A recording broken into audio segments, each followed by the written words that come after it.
All right, so today we are going to be discussing how to improve propulsion skills with the use of resistance in the water. So, propulsion equals speed. The only way swimmers are going to move forward is to create propulsion. Yes, alignment is really important, body position is really important, minimizing drag and resistance is really important, but those skills don't create speed. They may allow for speed to happen, but they don't create forward motion. So, the more propulsion swimmers can create, the faster they will move forward. And to move the body forward to create propulsion, water needs to move backwards. And they can do that with the arms and they can do that with the legs. So, to do so really well, they need to use a large surface area and they need to move water backwards with that surface area for a long range of motion. And they need to do so with accelerating speed. And so, if you think about the vertical forearm position, that big catch position in freestyle, that's a big surface area. There's all this arm that can be used to move water backwards. And we think about early vertical forearm, that implies that that position is set up pretty high. And then that position can be maintained for a longer period of time, which also creates more propulsion. And all effective swimmers are going to be accelerating the limb. It's going to start relatively slow and end relatively fast. And that's also going to improve propulsion. And so, regardless of the stroke, that's what swimmers need to get good at. They need to get a big surface area. They need to use that for as long as possible. And they need to accelerate the limb as they go through the stroke. Same thing applies for breaststroke kicking, and it also applies to flutter kicking and dolphin kicking, although to a lesser extent. So propulsion equals speed. So creating a lot of propulsion doesn't sound so difficult. There's a couple simple things that swimmers need to do, yet a lot of them really struggle to do so effectively and to do so well. And so why does that happen? What are the challenges? Well, the first thing is that it's not really an intuitive motion. They're motions that people never really use in everyday life, and they're not really wired to do so. Most of our strategies are gravity based, and so we're used to pushing against things and pushing against gravity, but it doesn't really work like that in swimming. And so what's intuitive to swimmers typically doesn't work. And so we have to kind of show them that these other strategies are available, especially since they're not the ones that they would choose if left to their own accord. Relatively speaking, we don't have a lot of experience in the aquatic environment, and so the strategies we use tend not to be the most effective ones. Another big issue is that an optimal pull is different for every swimmer. They all have different levels of strength, different levels of range of motion, different shapes of bones, different length of bones. And so it's hard to know exactly what a swimmer should do. If you're going to tell everyone that they need to bend their arm at 120 degrees or whatever it is, that might work for some people and might not work quite as well for others. And so that becomes a challenge in that we don't know exactly what's going to be the best pulling pattern for each swimmer. The other issue is that while it's obvious to spot the major problems, like a swimmer completely drops their elbow, a lot of tiny, subtle mistakes add up. So slight losses in pressure, slight deviations with the hand, slight errors in terms of the angles that are used, all these things can add up to big problems. The problem is we can't necessarily see those as coaches. I probably can't tell if someone's off by 3 degrees. I'm not going to be able to see that.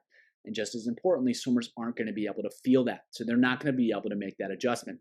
And so when we can't see or feel what needs to be different, it becomes really difficult to create change.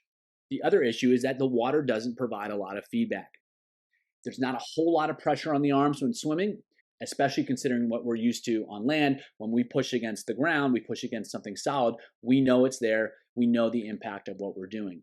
The water doesn't provide that same feedback.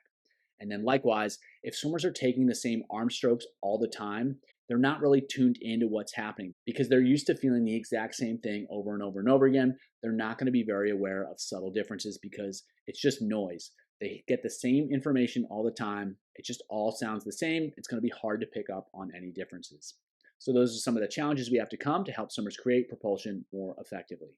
One of my favorite strategies for helping swimmers improve their ability to create propulsion is to swim against resistance.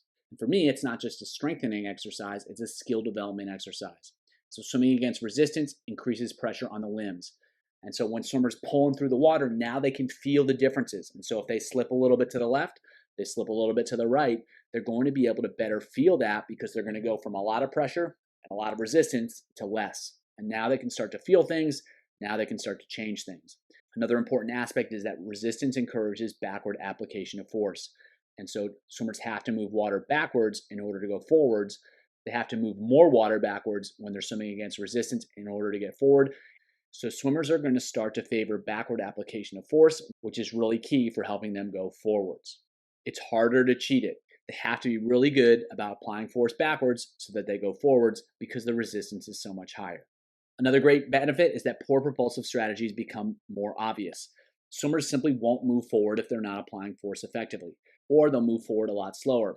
So if they're swimming against their teammates, someone who's of comparable ability, and that one person is swimming a lot faster with the resistance than the other, it gets their attention. It lets them know that they're not being effective in what they're doing, and they start looking and searching for alternative and more effective solutions. In terms of implementing resistance, it all works. So whatever you have access to, whether it's parachutes, towers, cords, sponges, I've seen all sorts of different crazy things, different buckets, it's all good. Whatever works for your situation is going to be effective. What's key is that you start finding ways to implement some of these ideas in some ways, and that will help swimmers learn to create more propulsion with each and every stroke, each and every kick.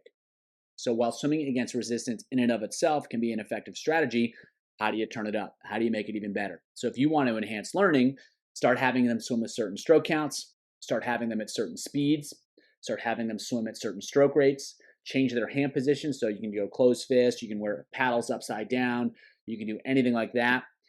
Contrast, so go with resistance and then without resistance. If you really want to load the arms only, throw a buoy in so they can't use their legs. Likewise, you can kick breaststroke against resistance. That can be really effective. Same thing with flutter kick. Using any of these strategies in any combination can really turn up the learning and can be really effective for helping swimmers improve their ability to create propulsion.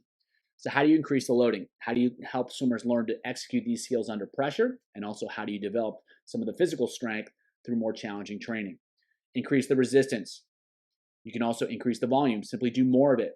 Take less rest during some of the repetitions. Use longer repetitions. Go faster.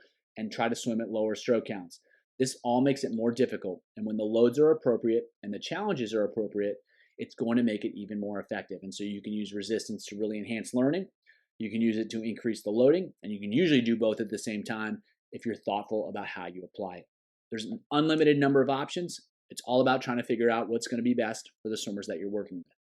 So what are some examples of some simple sets that you could start with if you're not super familiar with using resistance? Or even if you're just looking for different ideas of how to apply it. So first set, going backstroke, 425, so the band and a buoy, and a parachute. That's the resistance. It can be whatever resistance you have.